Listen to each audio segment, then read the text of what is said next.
Bienvenidos y bienvenidas a una nueva edición de Temas y Debates. Les saluda Ricardo Sosa.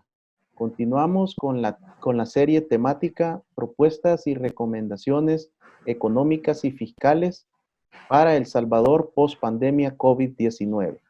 En esta oportunidad contamos con la participación del licenciado Rafael Goches, economista y una persona que a través de sus múltiples editoriales y columnas de opinión siempre está proponiendo, haciendo respetuosas recomendaciones al Estado salvadoreño. Y en otras oportunidades en este foro hemos contado con su participación y análisis. Rafael, bienvenido. Gracias por aceptar la invitación y ser parte de esta serie. Muchas gracias, Ricardo. Encantado de estar en tu programa y a tus órdenes. Rafael, ¿cómo vive un economista una cuarentena por 60 días? ¿Cómo se puede explicar uno de los sectores invisibilizados, que es el sector de los profesionales? Se habla de la gran empresa, de la micro y pequeña, se habla del informal, pero no se menciona el sector de los profesionales independientes. Efectivamente, Ricardo, creo que estamos en la categoría de los servicios.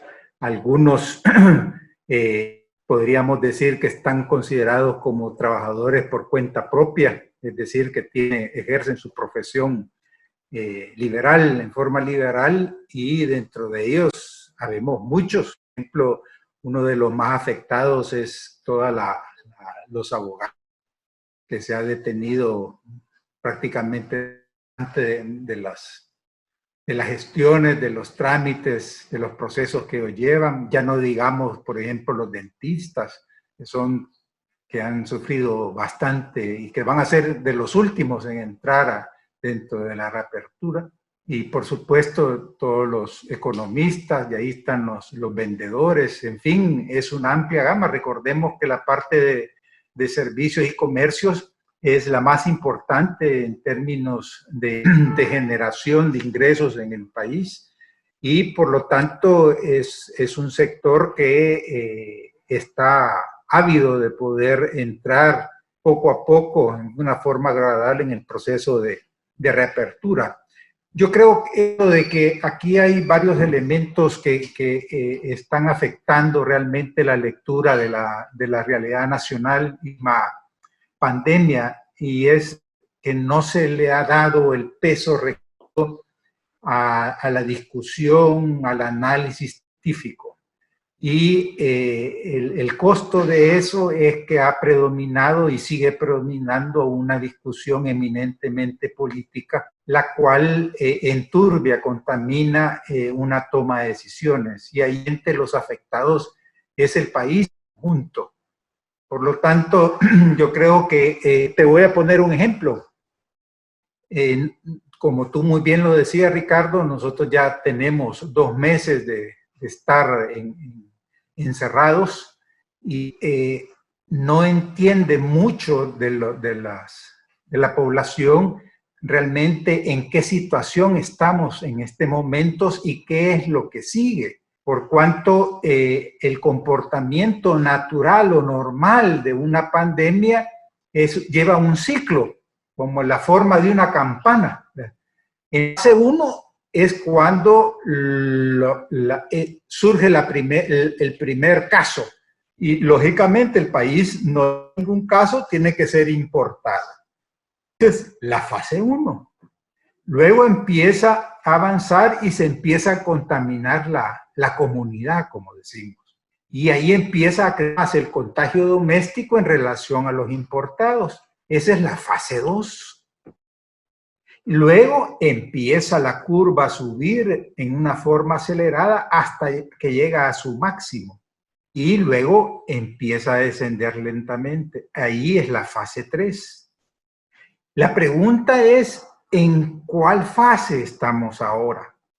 Si tú miras, no hay un planteamiento muy claro, o hay diferentes posiciones. Yo he leído, por ejemplo, importantes estudios, digamos, de la Universidad Nacional, de la UFG y de otros, donde plantean y te dan una fecha, digamos, y ciertamente es esta semana la fecha donde se estaría llegando en el pico de la pandemia.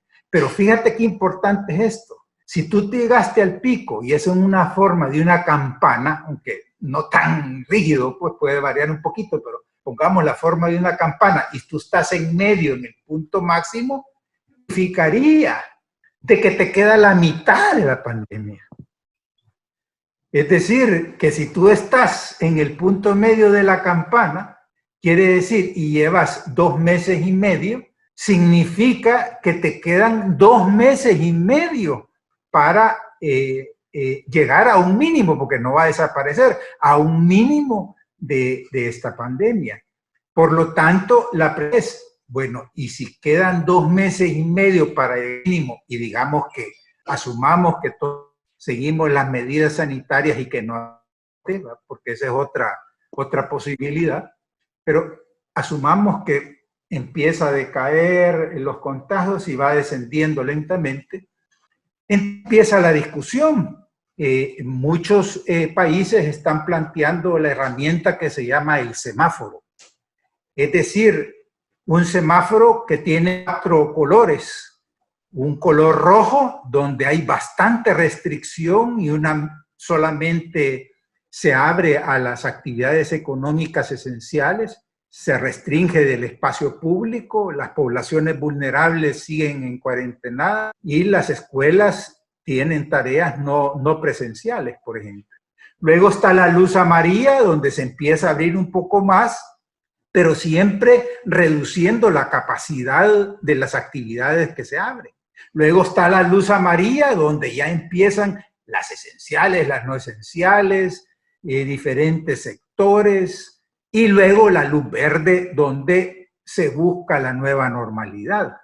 La luz verde es la que estaríamos llegando nosotros en 2 o 2 meses y medio, pero antes tendríamos que pasar por la luz roja, por la luz anaranjada, por la amarilla y por la luz verde. La pregunta, y aquí cierro esta parte de la intervención, es que miren, el área metropolitana de San Salvador no es igual a lo que es en Apaneca o en Cacaopera o en Jutiapa o en Chirilagua o en Cesori. Es muy diferente. Por lo tanto, a pesar de que somos un país pequeño, la respuesta o el uso del semáforo probablemente en varios municipios y empezar incluso con una luz amarilla y no con una luz roja. Pero el área metropolitana de San Salvador, por seguro que es luz roja. ¿Por qué? Porque aquí se da la mayor cantidad de contagios y es donde más va a durar la pandemia.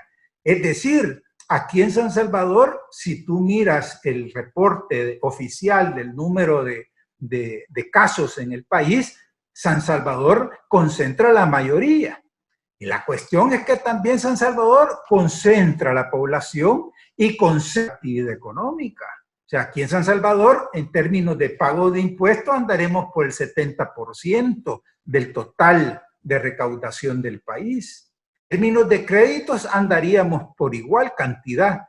Entonces, el tratamiento de San Salvador, del área metropolitana de San Salvador, son 14 municipios, probablemente debería tener una respuesta cualitativamente diferente.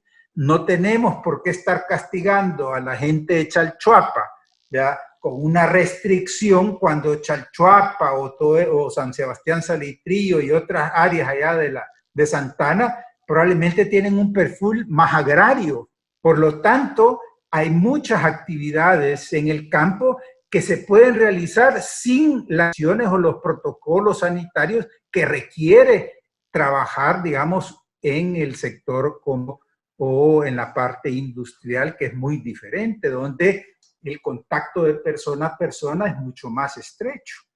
Entonces, en síntesis, técnicamente hablando, la pregunta es, bueno, entonces debería estar el gobierno conversando con el sector productivo, con el sector privado, con las municipalidades, para ver de acuerdo a las capacidades y a las actividades económicas que están en un municipio, en una microrregión, o el caso como el área metropolitana de San Salvador, muy diferente a tener un equipo trabajando allá con los actores de Oriente, con la gente de con la gente de la Unión, que tienen comportamientos diferentes, pero se puede usar la misma herramienta. ¿Cuál es la herramienta? El semáforo.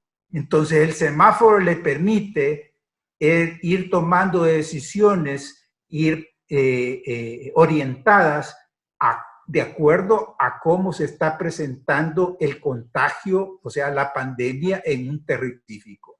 Y entonces la gran interrogante de muchos países que están aplicando este semáforo, ¿cuál es? Es el sector informal. El sector informal, ¿por qué? Porque es una gran cantidad de personas que vive a diario, o sea, coyol quebrado, coyol comido, pero además estas personas son expuestas mucho al contagio porque generalmente comercian o sus actividades las realizan en condiciones muchas veces de hacinamiento o de grandes aglomeraciones o en la calle sin las condiciones sanitarias y por lo tanto no solo están con mayor exposición al contagio, sino reciben más directamente los efectos económicos de la pandemia. Entonces, ¿eso qué quiere decir? Lo que quiere decir que es un sector sumamente importante, alrededor del 70% de la fuerza laboral de este país, y por lo tanto, cuando aquí se habla de la reapertura, pareciera ser que solo querés hablar de la parte formal y ¿ya? Pero realmente la esencia del contagio en términos sociales y en términos del drama de los ingresos está en el sector informal. Es un problema estructural, sí es cierto, pero tú tienes que responder a ese sector con medidas específicas y no puedes obviarlo. Sería un estratégico garrafal negar o no considerarlo o excluir al sector informal, sobre todo en áreas como el área metropolitana de San Salvador, donde hacía referencia de las condiciones demográficas y económicas que tiene la capital de El Salvador. Así te resumiría, digamos, la primera parte, digamos, en términos generales, Ricardo, de cómo hago la lectura, mirando la parte de salud, de economía y territorio.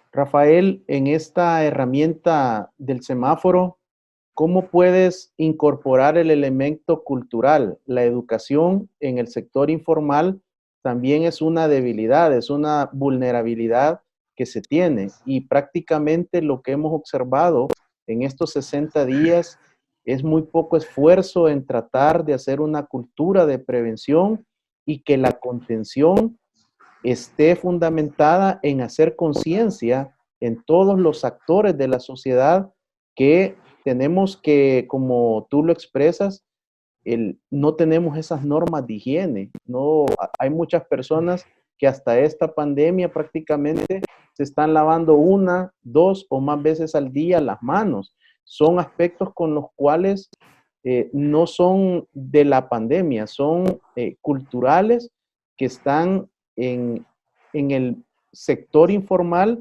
producto del hacinamiento, de la falta de servicios públicos, de sanitarios, de no encuentras en el centro histórico, al menos de San Salvador, lavamanos portátiles.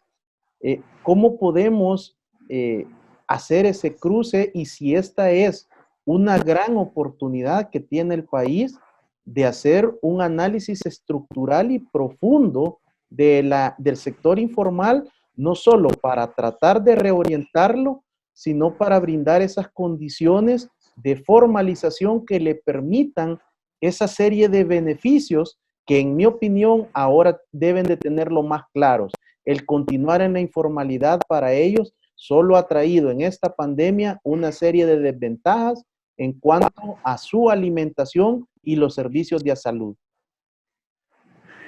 Bueno, Ricardo, la verdad es que ahí se expresa un problema estructural del país y que lógicamente no se va a solucionar durante la crisis, que es la estrechez del mercado laboral.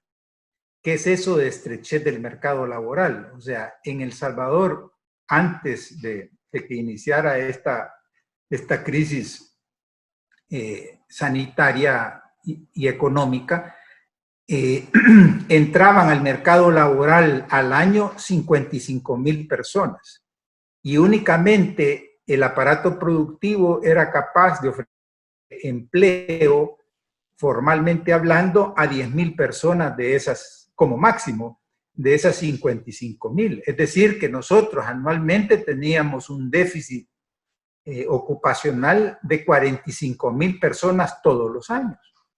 Y ahora que tú tienes este frenazo, resulta de que se está hablando de cerca del 40-50% de desempleo en el sector formal. Es decir, gente que no va a tener oportunidades y que van a irse al sector informal. O sea, el sector informal va a crecer más, no se va a reducir. Así como tú no puedes contener el coronavirus, eso hay que partirlo, no lo podemos contener. Podemos mitigar, de ahí podemos luchar, pero hasta que exista un tratamiento, una vacuna o se dé el contagio del rebaño que se llama, hasta entonces se va a haber podido neutralizar la pandemia, pero no la vamos a poder contener. Es que eso es el tipo de información que hay que manejar con la población. Hay que informarle, porque lo que ha predominado hasta el momento es, miren, enciérrese y ahí estés encerrado. Ya les vamos a decir cuándo van a salir. Pues sí, pero ¿va a salir? ¿A qué van a salir? Entonces, ¿cuáles son las condiciones bajo las cuales vas a salir? Entonces, y la otra variable, Ricardo, que es sumamente importante, es el tema de las remesas. Las remesas es el salvavidas que ha tenido el país, tanto en términos macroeconómicos como en términos de la economía familiar. O sea, recordemos que básicamente a un salario mínimo lo que ingresa en miles de familias salvadoreñas mensualmente en concepto de remesas. Y eso te da un nivel de consumo que te mantiene la economía en funcionamiento. Entonces, ahora donde los datos son realmente impactantes de una disminución hasta del 40% de remesas, si eso permanece, sería una cosa tremenda para el país por cuanto el crecimiento económico sería todavía menor. Y eso que tiene para la capacidad del gobierno de responder a esta crisis. Es que si no hay actividad económica, tampoco el gobierno tiene ingresos. Tan es así que el cálculo del déficit de términos de ingresos de este año está entre 700 a 1,000 millones de dólares por parte del gobierno. Es decir, el gobierno, para poder funcionar lo que tenía presupuestado al inicio, necesitaría de 700 a 1,000 millones, que no los va a tener. Por lo tanto, tiene que recurrir al endeudamiento. La cuestión del endeudamiento es que ya a principios de año El Salvador estaba en el 70% en relación al Producto Interno Bruto de endeudamiento.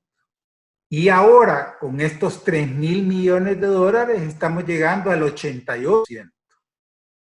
Pero te va a resultar más difícil porque son varios países los que están solicitando préstamos o bonos, pero los mercados, ayer les miraba una noticia en estas fuentes internacionales financieras, y El Salvador ya está colocado con el riesgo de poder bajar, o sea, de categoría, o sea, aumentar el riesgo país. ¿Y eso qué significa?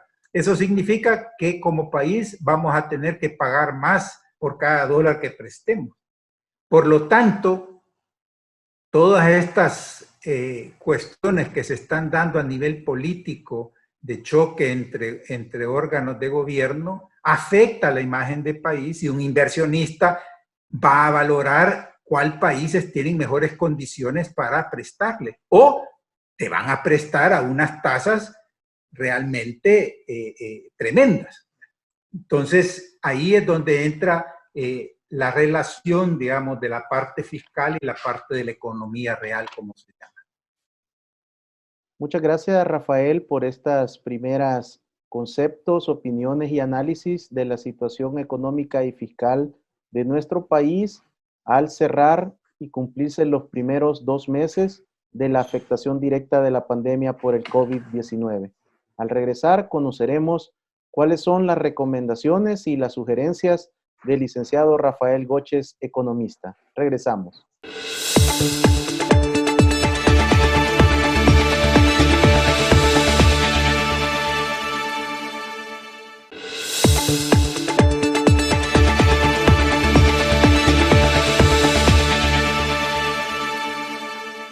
Gracias por continuar con Canal 67, el canal de las estrellas en El Salvador, desarrollando esta serie temática, propuestas y recomendaciones económicas y fiscales para El Salvador post pandemia COVID-19. Rafael, ¿cuáles son aquellas principales propuestas y recomendaciones que tú planteas al Estado salvadoreño y no solo al gobierno para que puedan comenzar a revisarse ante la ausencia de un plan de conocimiento de nosotros, los ciudadanos, en materia económica y fiscal? ¿Cuáles serían las principales acciones? Y por supuesto, considerando que tú eres un hombre muy enfocado al territorio, al municipalismo y llegar a la unidad territorial básica que es la familia. Muy bien, que ese es el gran reto del país, cómo llegamos realmente al tejido social y nos enfocamos en la persona. Yo creo que un elemento sumamente importante es, y yo quisiera partir de esta herramienta del semáforo, Ricardo, porque el área metropolitana de San Salvador, si bien es cierto, es el corazón, o sea, es donde se expresa el centralismo que hemos vivido acá en el país, y que por lo tanto concentra tanto la actividad económica como la población, y predominantemente el sector informal. Por lo tanto, el trabajo del área metropolitana de San Salvador, sí hay cosas positivas que valdría la pena considerar, Ricardo.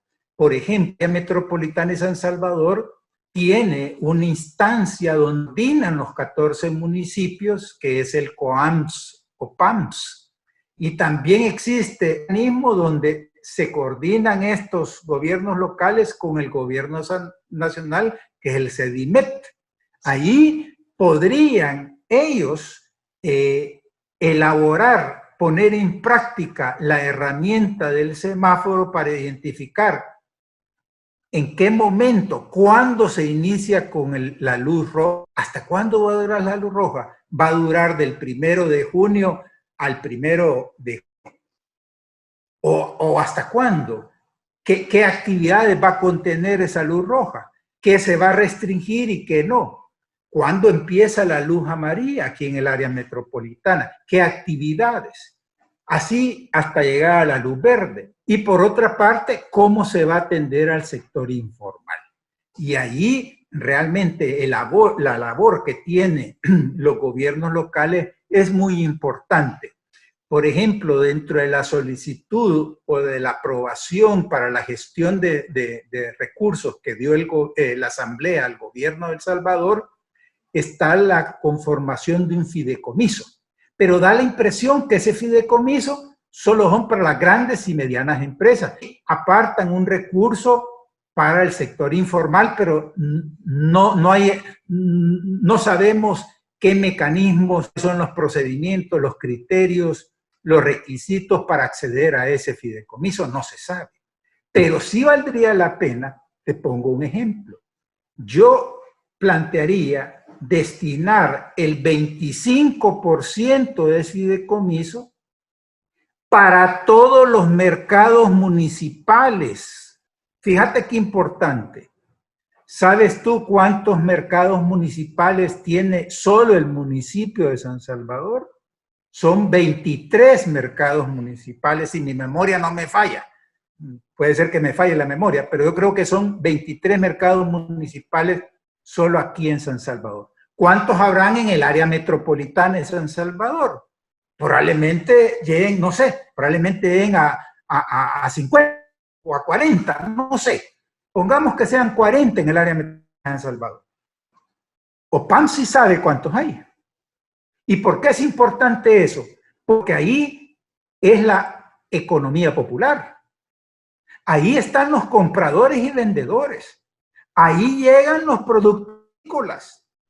Ahí llegan una serie de insumos. Ahí puede formar el encadenamiento. Ahí puedes tratar al sector informal. Entonces, tú puedes llegar de los mercados municipales. Eso estamos hablando del área metropolitana, Ricardo. Pero mercados municipales tiene cobertura nacional. ¿Por qué no se destina el 25% de ese fideicomiso para trabajar actividades económicas encadenadas a través de los mercados municipales? Yo no estoy hablando de meter la plata al municipio, no. Estoy diciendo líneas específicas de crédito para las unidades económicas que trabajan, se relacionan, se vinculan con los mercados municipales del país. Esa es una propuesta bien concreta, viable, porque ya existen las condiciones. Si ahí están los compradores y vendedores, ahí están las instancias. ¿Qué es lo que pasa? Los mercados municipales deberían ser centros no solo de consumo, sino de entretenimiento, de recreación, de inclusión. El concepto que tú tienes de los mercados municipales. Entonces, ahí se puede estar respondiendo de inmediato en la etapa esta de post-crisis y entrar a un desarrollo económico local de mediano y largo plazo después.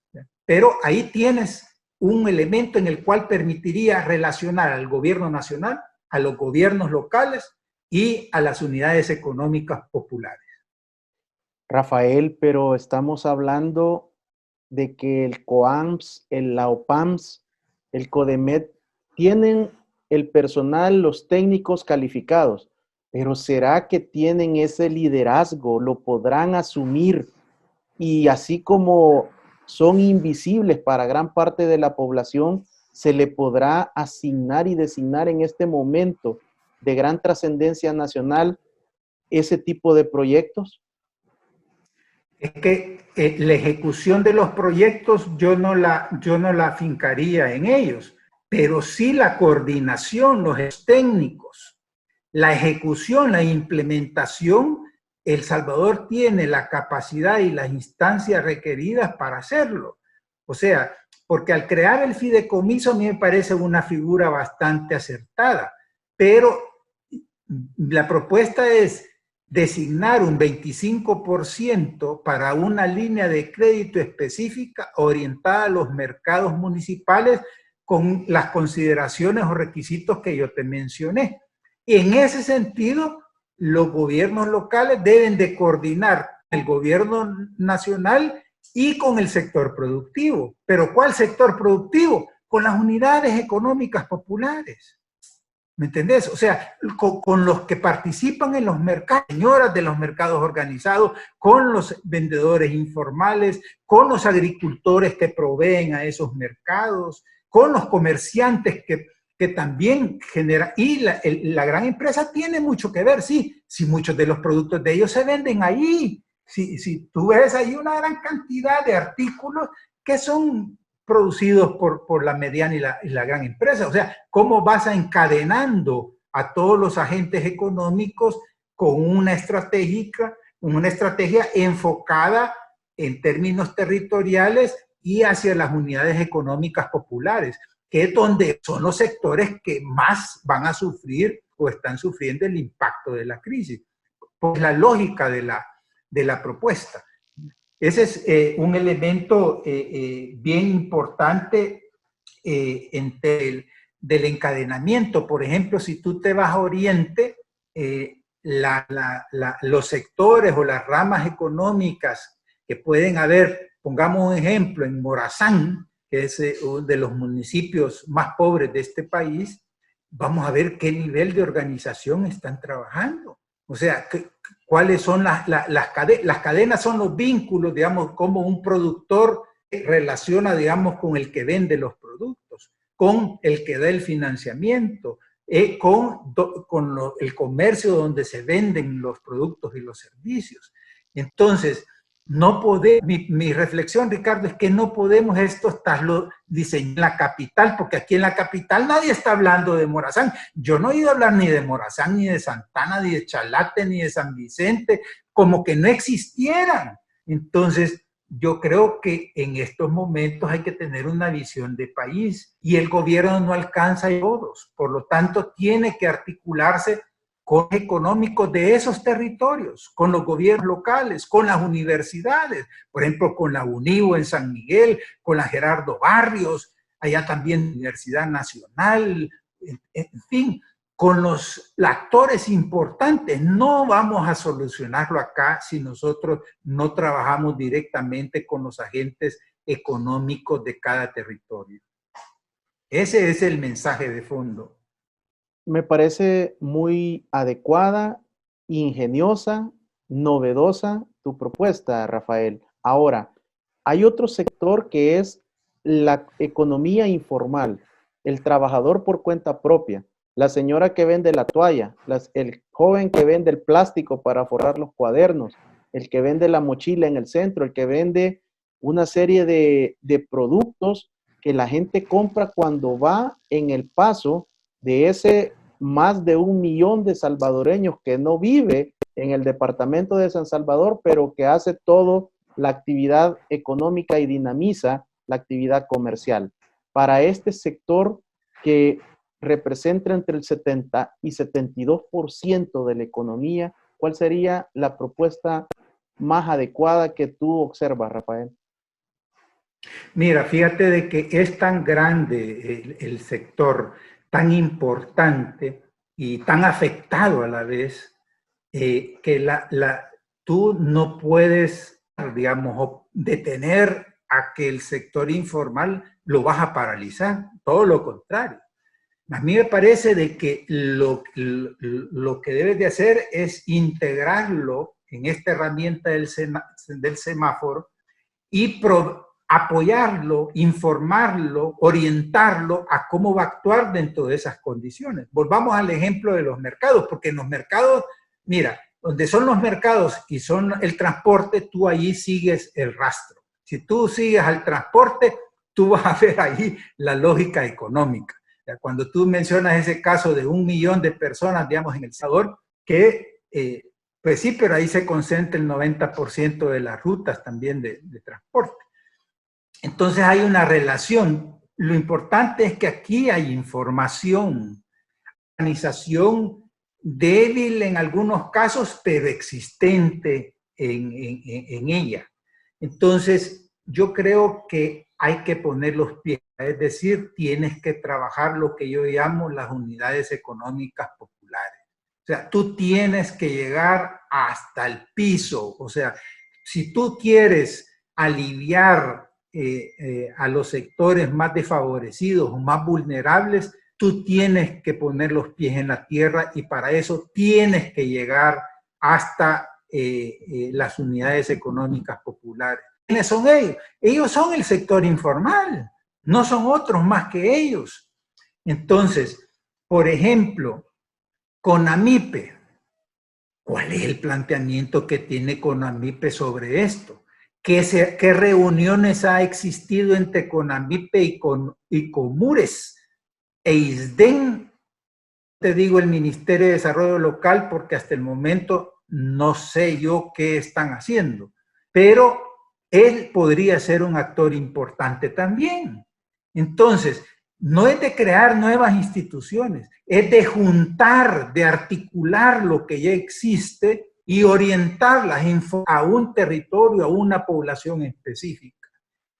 Mira, Comures tiene mucha experiencia, tiene un buen cabildeo, CONAMIPE es especializada en el trabajo de las MIPE y en el sector informal. Tenés a instituciones que trabajan todas las, que se llaman las microfinancieras. Ellas tienen mucha experiencia. Fedecases tiene otra experiencia. Las cooperativas de ahorro y crédito en el país, Ricardo, son muy fuertes y están en todo el territorio nacional. Entonces, y te pregunto yo, ¿has escuchado tú de una reunión entre esos actores y que estén discutiendo cómo va por regiones o por departamentos? Yo no he escuchado. La gente que yo tengo contactos en el interior del país me dicen, mira, Rafael, si aquí no platica, no se puede, no nada más lo que vemos allá en las noticias a nivel nacional. Pues sí, pero ellos no tienen los problemas, yo insisto, del área metropolitana de San Salvador son muy diferentes a los que tiene Arrascachi, son muy diferentes. Entonces, creo yo que es el momento de poder articular, ¿ya?, el nivel nacional con el nivel local. Hay que hacer un ascensor que permita llegar hasta abajo, hasta la población. Y no crear nuevas instituciones, no hagamos ese error, porque como en la emergencia salen una institución o salen otras cuestiones. No, partamos de lo que ya existe, aprovechemos lo que ya existe. Mira, en el interior del país hay muchas organizaciones. Allá en el oriente, yo decía, digamos, el caso de Morazán, allá está la del Morazán, que tienen mucha experiencia. Están en San Miguel y en toda la parte de Usulután, digamos, está Fundacampo, que tiene trabajo con las comunidades rurales, que es importante trabajar la autosuficiencia. En fin, en El Salvador hay organización básica para trabajar y para llegar. Te estoy hablando de aspectos productivos, Ricardo, no te estoy hablando de cosas sociales, te estoy hablando más en términos de generación de empleo. Rafael, hace 3 años que desarrollé una investigación sobre la extorsión en las micro y pequeñas empresas. Quedé sorprendido con la cantidad que registraba hasta ese momento el CNR, más de 300,000 unidades económicas de la micro y pequeña empresa. Y este es un sector que tiene su registro de IVA, su número de identificación tributaria, que paga los impuestos y que tienen la característica que en un alto porcentaje son emprendimientos familiares. Familias completas dependen de esta unidad. De este segmento muy poco se habla y yo agradezco tu sensibilidad de exponernos el tema y lo que representa el sector informal para nuestra economía y para dinamizarla. Pero de los formales, de aquellos que están perdiendo sus casas, de aquellos que tienen problemas de amenazas de embargo y que una vez termine la ley de la emergencia, el sistema financiero, los acreedores se les van a ir con todo. ¿Cuál sería la propuesta para estas unidades abandonadas? Bueno, mira, es bien difícil en términos, vamos a ver, el problema económico es triple.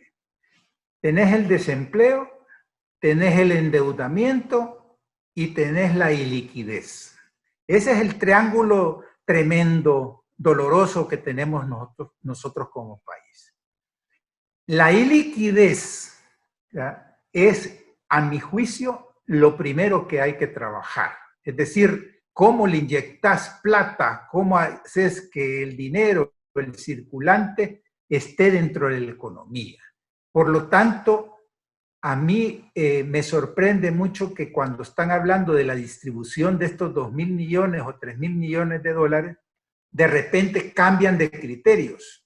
De repente yo he escuchado que lo van a ocupar para cancelar deuda y pagar cuestiones que no necesariamente están hablando de la liquidez y orientada a estos sectores. Por eso es mi propuesta del 25% del fideicomiso para una línea de crédito específica orientada a los mercados municipales, porque necesita llevar ese recurso, porque esa población, Ricardo, es la que no está trabajando, está cerrada, no tienen plata, y tú necesitas meterle liquidez. Entonces, para mí es designar una porción, yo menciono el 25%, destinada a los mercados municipales, las unidades económicas que intervienen en los mercados municipales, no a los mercados municipales en sí, no se me vaya a malentender. Entonces, ese es un aspecto sumamente importante. Por la parte de los cuenta propia o de los profesionales, yo ahí veo que es relativamente más fácil entrar al sistema regular de financiamiento, en términos de que otra parte de ese fideicomiso debería de ser orientado hacia esos trabajadores por cuenta propia o profesionales, porque ellos es totalmente, digamos, a lo que tú vas a encontrar allá en los mercados o alrededor de los mercados. Es bien, ahí no es que vas a tener un dentista, un abogado, no, ese es otro segmento. Y el otro elemento importante es que no debemos de verlos desagregados. Tú cuando en esto del semáforo tú vas especificando cuáles son las actividades económicas que van a ir entrando a la normalización de la actividad económica, tú deberías de trabajar, por ejemplo, con la Digestic para identificar, por ponerte un ejemplo, está una empresa, digamos, de construcción, o está una empresa de maquila, o está una empresa de productos lácteos. Ok, ¿quiénes proveen de insumos a estas empresas? De tal manera que tú vayas encadenando y orientando los pocos recursos que tú tienes para poder conectar y dinamizarle. Entonces, de nuevo, Ricardo, es que ahí son aspectos técnicos los que tienen que prevalecer. Es un error estar depositando en manos de políticos aspectos eminentemente técnicos, sobre todo cuando los son tan escasos. Por otra parte, mira, hay información que tienen diferentes instituciones importantes en el país. Entonces, y unas ideas y conocimientos. La cooperación externa, lo mismo. Entonces, para mí la interrogante, Ricardo, es los mecanismos. ¿Me entendés? ¿Cómo vas a llegar a eso? ¿Cómo vas a llevar a ese crédito? ¿Cómo vas a hacer que lleguen las condiciones que se ha establecido a esas unidades económicas populares? Te lo menciono porque, por ejemplo, aquí se han tomado decisiones buenas, sí, pero en la parte operativa han dejado muchas veces resultados diferentes. Entonces, de nuevo, terminemos, démosle peso a la parte técnica y partamos de lo que ya existe. Muchas gracias, Rafael. Ha sido un segundo segmento muy enriquecedor, poniendo el dedo en la llaga, en el corazón de los segmentos que dinamizan la economía salvadoreña, tanto el sector informal, los trabajadores por cuenta propia, los profesionales y, por supuesto, las micro y pequeñas empresas. Después de este corte, conoceremos las conclusiones y recomendaciones finales del economista Rafael Goches. Regresamos.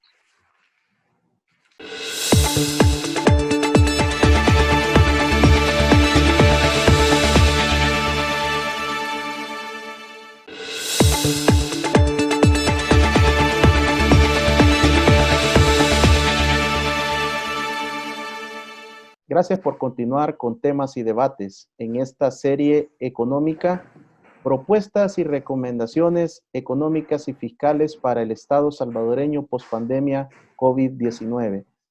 Rafael, tú estás sugiriendo y proponiendo una herramienta, que tú le denominas semáforo. Pero, ¿cuál sería el primer paso para lograr que este semáforo, quién lo diseña? ¿Quién le pone los colores? ¿Quién le pone el flujograma? ¿Quién establece las metas? ¿Cuál sería tu propuesta de qué instancia debería de hacerlo? No sé, se me ocurre el Ministerio de Economía está muy ausente en toda esta discusión y podría asumir ese liderazgo a través de la ministra, el viceministerio de Economía y por supuesto CONAMIP. Muy bien, Ricardo. Mira, una de las, se puede llamar de ventajas en esta crisis de la pandemia, es que nosotros como salvadoreños tenemos la oportunidad de ver lo que están haciendo otros continentes, otros países, porque ellos, la pandemia les llegó antes que nosotros. Y han puesto en práctica herramientas y las están afinando. O sea, estas herramientas son fruto de equipos técnicos y científicos que han venido trabajando en universidades de alto prestigio y con personal de altísima calidad. Y poco a poco la están desarrollando. No todos la están aplicando, pero hay varios países europeos, incluso México está procurándola ya iniciar a partir de junio en una de las ciudades más grandes del mundo. O sea que la Ciudad de México, tú sabes que es una de las ciudades más grandes del mundo y donde la informalidad es un caso tremendo. Pero yo me quedé sorprendido de ver los equipos técnicos científicos que están atrás de esas propuestas. No son funcionarios corrientes, son funcionarios de alto nivel que permiten la asesoría de todo ese equipo de especialistas, de universidades, de centros de pensamiento, de investigadores, que son los que nutren de información y de bases, porque para poder determinar cuáles son las condiciones, cuáles son los sectores que primero empiezan, cuáles no, cómo hay que manejar la información que tú muy bien decías, en términos culturales, motivacionales, de psicología, o sea, ahí intervienen muchos factores, o sea, porque estás hablando de un tema humano, de la vida, pues, de las personas.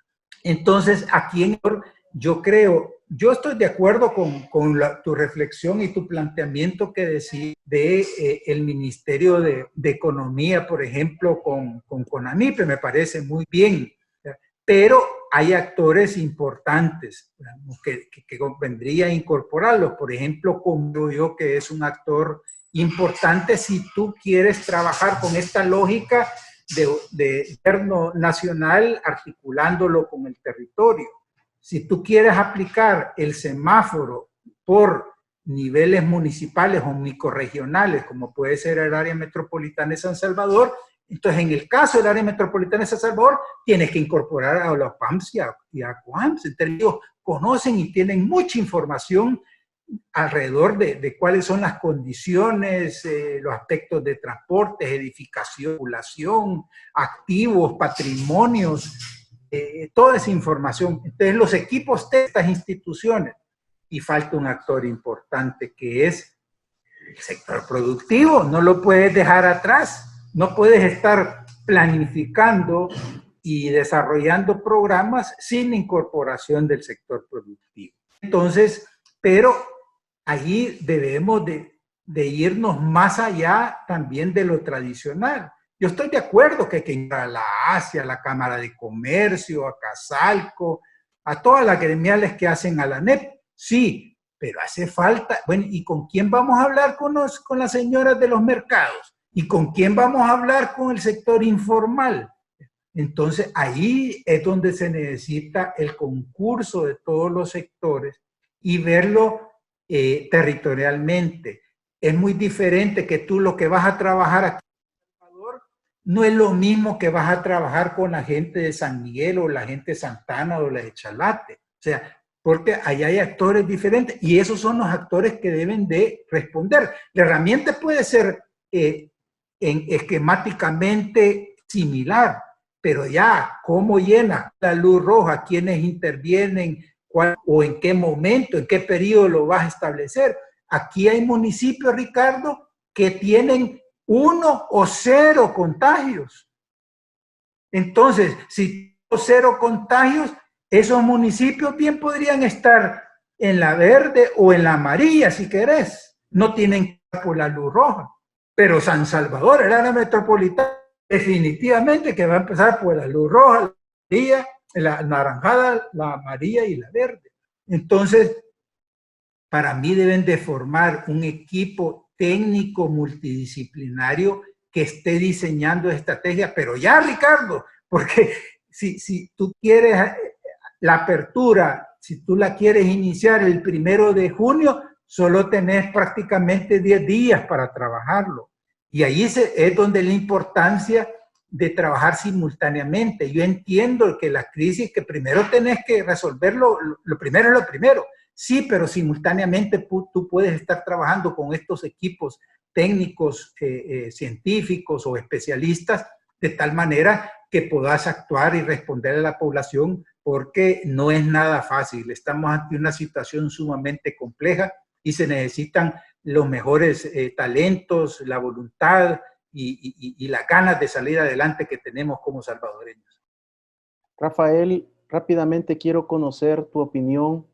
¿Tú ves una gran oportunidad en esta pandemia del COVID-19 para que juntos todos los salvadoreños, todos los sectores y el Estado salvadoreño haga un plan integral para resolver los verdaderos problemas estructurales de nuestra sociedad? La marginación, la exclusión, la inmigración, el seguir expulsando salvadoreños a pesar de que este año ha habido una drástica reducción de inmigrantes, pero ¿ves tú la oportunidad que aprovechemos para lograr un gran acuerdo de nación y que esto tenga a la base y al centro una política social inédita y extraordinaria? Mira, te soy franco, Ricardo. Creo que tú, no tengo duda de tu mejor buena voluntad al hacerme la pregunta, pero así como yo veo a los actores realmente y este clima nada favorable de entendimiento, no veo la oportunidad. Yo veo la necesidad, que es diferente. Yo veo la necesidad de esto porque, mira, yo he escuchado a muchas personas dispuestas y con ganas de trabajar, ya quienes, nosotros los salvadoreños somos trabajadores, ¿ya? Pero también he empezado a ver a mucha gente que aquí nomás esto se mejora y en otros países ya están pensando en irse. Entonces, aquí muchos piensan de que no se va a seguir viendo la población, no, la gente al ver esa incertidumbre, esa polarización, esa desconfianza, ese miedo que hay, la gente va a seguir o va a querer ir a buscar mejor suerte en otras latitudes. Sin embargo, el deber ser es lo que tú estás destacando. Ahorita El Salvador necesita un plan de país como nunca antes. ¿Existen los liderazgos para hacerlo? Es la interrogante. ¿Existe la voluntad? No sé. La necesidad, estoy siempre convencido que es necesario y que El Salvador no tiene ninguna viabilidad si no suma esfuerzos entre los sectores y actores del país. Rafael, quiero agradecerte tu participación en esta serie de propuestas y recomendaciones económicas y fiscales para el Estado salvadoreño post-pandemia. Valoro mucho tu alta sensibilidad social y se puede ser economista sin pensar únicamente en los números y cumpliendo la Constitución, que la persona y el ser humano al centro de toda política. Muchas gracias. No, gracias a ti y a ustedes, éxitos en sus programas. Un abrazo, Ricardo. Ha sido el licenciado Rafael Goches, economista, analista y columnista de diferentes medios impresos y electrónicos, quien nos ha brindado sus opiniones, sus respetuosas recomendaciones al Estado salvadoreño. Esperemos que exista la voluntad política para resolver los problemas estructurales de nuestro país. Hasta la próxima. Bendiciones.